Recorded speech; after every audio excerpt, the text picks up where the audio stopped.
नौरंगपुरा बूढ़ बालाजी धाम आश्रम पर मेले की तैयारी लेकर हुई बैठक का आयोजन। कल्प वृक्षा कदम वृक्ष लगाए गए आम के पेड़ की पूजा की अर्चना। 2027 मंदिर परिसर में 100 कुंडीय श्री राम महायज्ञ को लेकर की चर्चा कि उदयपुरवाटी के उपखंड क्षेत्र में सीमा पर स्थित बूढ़ बालाजी धाम आश्रम परिसर में मंगलवार को आगामी 24 अक्टूबर को आयोजित होने वाले मेले की लेकर मंदिर ट्रस्ट ने अध्यक्ष गोकुलचंद प्रजापति की अध्यक्षता में बैठक का आयोजन हुआ। बैठक में मुख्य अतिथि के यज्ञ प्रेमी समाजसेवी मदन लाल भावरिया, समाजसेवी रतन लाल मीणा जोधपुरा थे। सबसे पहले मंदिर परिसर में वृक्षारोपण का कार्यक्रम आयोजित किया गया, जिसमें कदम कल्प वृक्ष एवं आम के पेड़ लगाए गए। वृक्षारोपण के दौरान ट्रस्ट के कोषाध्यक्ष डॉक्टर राजकुमार साधना एवं यज्ञ प्रेमी मदन लाल भावरिया ने जानकारी देते हुए बताया कि हर वर्ष की बात व्यक्ति की अधिक से अधिक पेड़ लगाकर उनकी संभाल की जिम्मेदारी लेनी चाहिए। तत्पश्चात मेले की तैयारी को लेकर चर्चा हुई, जिसमें मेले तक हर 15 रोज मीटिंग करने का निर्णय लिया गया। इसी दौरान ट्रस्ट के कोषाध्यक्ष डॉक्टर राजकुमार साधना व मदन लाल भावरिया ने बताया कि मेले हमारी संस्कृति की धरोहर है, क्योंकि मेलों में आपसी भाईचारों की भावना बढ़ती है। इसी दौरान मंदिर परिसर में भंडारे का आयोजन हुआ, जिस क्षेत्र में ड्राइवर संघ की तरफ से महाप्रसादी का आयोजन किया गया है। भंडारे में हजारों की तादाद में दूर दराज से आए श्रद्धालुओं ने प्रसादी ग्रहण की। इसके दौरान नौरंगपुरा सरपंच कमला भावरिया, गोगन बौदाया आदि गणमान्य लोग भी मौजूद रहे। देखिए ग्लोबल टीवी की इस वीडियो के साथ।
आज जो बूढ़ धाम बालाजी आश्रम पर आपने वृक्षारोपण किए हैं और आगामी जो श्री राम महायज्ञ को लेकर जो चर्चाएं हुई, इसके बारे में आप क्या कहना चाहेंगे?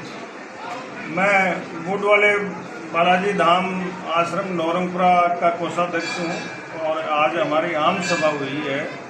आदरणीय मदन जी भावरिया जी भी यहाँ पधारे और रतन जी मीणा जोधपुरा सरपंच भी रह चुके हैं और वो म्यूनसिपल से रिटायर्ड हैं, उनको बुलाया था हमने, वो भी पधारे हैं। हमारे अध्यक्ष जी जयपुर रहते हैं, वो भी आए हैं। यहाँ का आज का कार्यक्रम सुबह ड्राइवर भाई हैं जो हमारे क्षेत्रीय ड्राइवर संघ बना हुआ है, एक शेवरवार में 50 लोगों का संघ है, उनकी तरफ से भोग लगाया गया और देसी घी में आज श्रावणी का कार्यक्रम है, उनकी तरफ से हर श्रावण में करते हैं।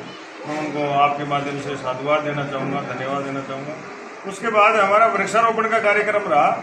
यहाँ पे आज मंदिर पे बूढ़ वाले बालाजी की कृपा से 5 कल्प वृक्ष लगे हैं, 2 कदम के वृक्ष लगे हैं और 5 जो है बील पत्र के वृक्ष लगे हैं और 15 जो है हमने आम के पेड़ लगाए हैं। इस प्रकार से कुल हमने जो है 30 के करीब जो है पेड़ लगाए हैं। पेड़ लगाने के साथ साथ भामाशाहों के सहयोग से हमने ट्री गार्ड भी साथ साथ उनके लगा दिए हैं। उनके जो सुरक्षा और संरक्षण की जो व्यवस्था है उसके लिए सभी भामाशाहों ने दिल खोल करके और आज हमारे पास 60,000 रुपये के करीब अनुदान आया है, उससे उनकी जो है परवरिश होगी आगे की। और आज जो बैठक है, आम सभा की बैठक है, उसका मूल मुद्दा था कि 24 अक्टूबर 2025 को इस वर्ष का वार्षिक मेला आ रहा है, उसकी व्यवस्थाओं को लेकर के पहला प्रस्ताव था। दूसरा प्रस्ताव रहा आदरणीय मदन जी भावरिया की तरफ से कि एक मेले को लेकर के, यज्ञ के लेकर के और मेले की यहाँ के मंदिर की व्यवस्थाओं को लेकर के एक पत्रिका का प्रकाशन किया जाए।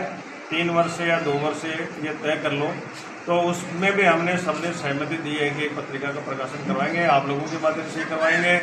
तीसरा मुख्य प्रस्ताव था 2027 में यहाँ 108 कुंडीय यज्ञ करवाना है। 108 कुंडीय यज्ञ हम 2026 में करवाना चाह रहे थे, लेकिन 2026 में जड़ाया धाम है, हमारे पड़ोस में ही है और आदरणीय मदन जी भावरिया जो है वो वहाँ के मुख्य संरक्षक हैं। तो 2026 में 17 जून 2026 से लेकर 25 जून 2026 तक जड़ाया धाम में यज्ञ होगा। तो उसके बाद में हमने 2027 में 108 कुंडी यज्ञ करवाने का हमने सर्वसम्मति से निर्णय लिया है। और बालाजी महाराज की कृपा रही, कल परसों से हमें कुछ मिलेगा। आज नाग पंचमी भी है, भगवान शिव की कृपा रही तो 108 कुंडी यज्ञ 2027 में संपन्न होगा।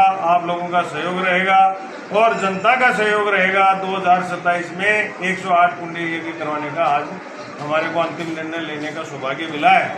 आदरणीय मदन जी भावरिया तो इस क्षेत्र के यज्ञ पुरुष के नाम से प्रसिद्ध हैं, हर यज्ञ में बढ़ चढ़ करके भाग लेते हैं। उनको भी हमने सम्मानित किया है। हमारे जो इस मंदिर परिसर में जो निःशुल्क सेवाएं दे रहे हैं सही राम जी भगत ताड़ोटा से, उनको भी हमने आज सम्मानित किया है।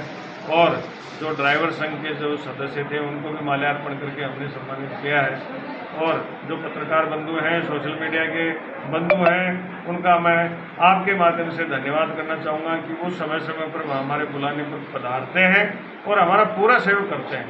और बूढ़ धाम आपके माध्यम से बताना चाहूँगा कि बूढ़ धाम एक जागृत भूमि है, जागृत धरती है। ये यहाँ पर आकर के कोई अपनी मनोकामना प्रकट करता है, भावपूर्ण भाव से प्रकट करता है और हनुमान चालीसा का यहाँ बैठ करके शांति से पाठ करता है। निश्चित रूप से जो है उनकी मनोकामना पूरी करता है भगवान। और मैं आपके माध्यम से बताना चाहूँगा कि यहाँ पर किसी भी प्रकार की जो है आने वाले भक्तों के लिए जो अव्यवस्थाएं थी वो धीरे धीरे ठीक कर रहे हैं। लेट बात की भी व्यवस्था कर रहे हैं, 2 कमरे ठहरने के लिए भी व्यवस्था कर रहे हैं और भी अन्य व्यवस्थाएं साफ सफाई की है। और जो है दुकानों वालों की तरफ से जो व्यवस्थाएं थी वो सब ठीक कर रहे हैं हम। धीरे धीरे सब ठीक हो जाएगा। और भी अन्य एक सुझाव पेटी रखी जाएगी, उसमें जनता के सुझाव आएंगे तो और भी परिवर्तन यहाँ पे करने में हमें कोई गुरेज। अध्यक्ष साहब, आज जो बूढ़ धाम बालाजी आश्रम पर जो मीटिंग का आयोजन किया गया, वृक्षारोपण किया गया, इस कार्यक्रम को लेकर आप क्या कहना चाहेंगे? नहीं, ये एक बहुत अच्छी शुरुआत है और हमने ये वृक्षारोपण का शुरुआत तो 2024 से ही कर दिया था। और अभी निरंतर जैसे जैसे आगे हम जैसे कदम रखेंगे हर साल तो वृक्षारोपण का कार्यक्रम भी होगा। और जो मेला हमने मई जून में जो मेला भरता था उसको गर्मी के हिसाब से गर्मी देखते हुए उसको हमने अक्टूबर में कर दिया है। अक्टूबर में बाबा का पाटोत्सव भी है। वो दिवाली के बाद में भैया दूज के दूसरे दिन तीज का आता है, तो तिथि के हिसाब से मेला भरा जाएगा। तो उसका हमने अक्टूबर 24 तारीख को मेला आएगा। और दूसरा हमने यज्ञ के महायज्ञ के जैसे 108 कुंडिया 151 जैसे भी व्यवस्था बैठेगी तो वो यज्ञ के लिए प्रस्ताव रखा है। अभी देखो सब लोगों का इसमें मतलब इनल होना और सभी का राय जरूरी है।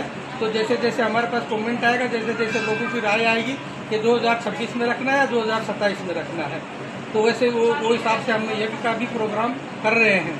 और आगे जैसे निरंतर मतलब यहाँ के आस्था से निरंतर लोग जुड़ते जाते हैं। जैसे 2009 में इसका जो जीर्णोद्वार हुआ था 2009 में, उसके बाद में भक्तों की एकदम निरंतर मतलब जुड़ते जा रहे हैं, आस्था बढ़ती जा रही है। और आगे भी हम ये कामना करते हैं कि लोगों की आस्था जुड़े, बढ़े और ये स्थान पे आए और अपना आशीर्वाद प्राप्त करें।